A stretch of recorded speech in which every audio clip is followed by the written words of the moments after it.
আপনার জোটের শরিক প্রধানতম শরিকও বলতে পারি এনসিপি নেতৃবৃন্দ, বিশেষ করে নাহিদ সাহেব আনুষ্ঠানিকভাবে অভিযোগ করছেন যে বিএনপি দায়িত্বশীল আচরণ করছে না।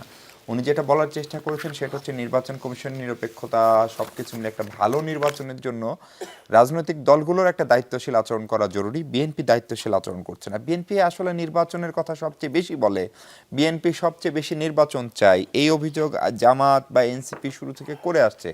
তাহলে শেষ সময়ে এসে বিএনপি কেন দায়িত্বশীল আচরণ করবে না? সেখান থেকে আসলে বিএনপি কি গেইন করবে?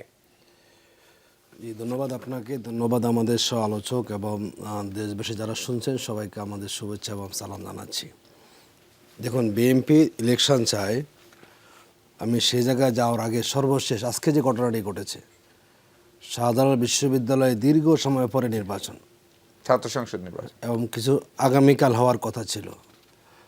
আমরা দেখলাম দেশের বড় বড় 5টি বিশ্ববিদ্যালয় নির্বাচনে ওনারা হেরেছেন। জগন্নাথ বিশ্ববিদ্যালয় নির্বাচনকে প্রভাবিত করার চেষ্টা করেছেন, তাও এরা স্থগিত করার চেষ্টা করেছেন। ইলেকশন হয়েছে এবং সেখানে ছাত্রদল সেখানে পরাজিত হয়েছেন। আমরা দেখলাম একটা দেশে অভ্যুত্থান হয়েছে, সবারই রাইট আছে ইলেকশন করার, এবং ছাত্র সংসদগুলো তো 1991 সাল থেকে নির্বাচন বন্ধ। বিএনপি স্বৈরাচার এরশাদের আমলে ইলেকশন যা হয়েছিল ছাত্র সংসদ, বিএনপি 91 সালে আসার পর থেকে ইলেকশন ফুল বন্ধ। মানে এদেশের ছাত্র সংসদ নির্বাচন বিএনপি কখনো চায়নি।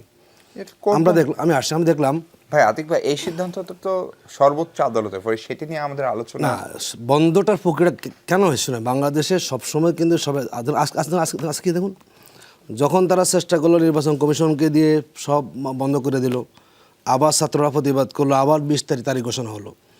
গত 2 দিন যাবৎ ছাত্রদল তাদের কি কাজ সেখানে বলুন? ইলেকশন করবে বিএনপি, ছাত্রদলকে ইলেকশন করে, তারা সেখানে গিয়ে একটা বাধা সৃষ্টি করলেন। কারণটাও যাতে করে শাহজালাল বিশ্ব নির্বাচনটা হতে না পারেন।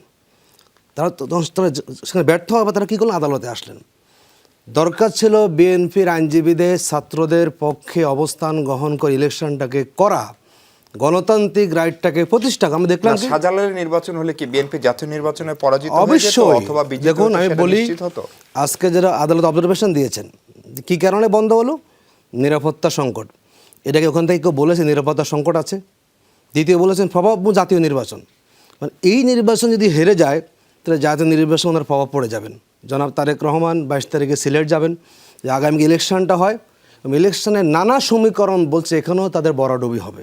কারণ এই বড়ডুবি নিয়ে 22 তারিখ কী করে প্রথম দিন ইলেকশন ক্যাম্পেইন শুরু করবেন, এই যে একটা নির্বাচন বিধি, এই যে একটা ভীতি, এই যে একটা গণতন্ত্রহীন মানসিকতা, আমরা বলি যে এই কাজে নির্বাচন কমিশন প্রথমে সহযোগিতা করেছেন এবং তারা সেখানে না পেরে এখন আদালতের আশ্রয় নিয়েছেন, এবং বিএনপি পন্থী আইনজীবীরাই মূলত তারাই নির্বাচনকে ব্যাহত করার চেষ্টা করেছেন। এটা অত্যন্ত আমাদের জন্য দুর্ভাগ্যের বিষয়।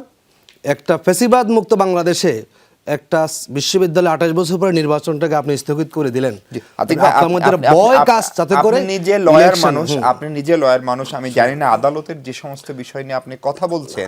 আমি বলছি, শুনুন, আমি আদালতের কথা বলছি না, বিএনপি আমি বলছি যে এই কাজটা আচরণ করছে না জাতীয় নির্বাচনে, সেটা যদি একটু বলেন। এরপরে আপনি দেখুন সারা দেশে যে আমাদের ইলেকশন ক্যাম্পেইন এখন চলছে, যারা যারা অনেক বিএনপির অধিকাংশ ক্ষেত্রে আচরণবিধি লঙ্ঘন করছেন, আমরা খুব বেশি শোকজ করতে কাউকে আমরা দেখিনি।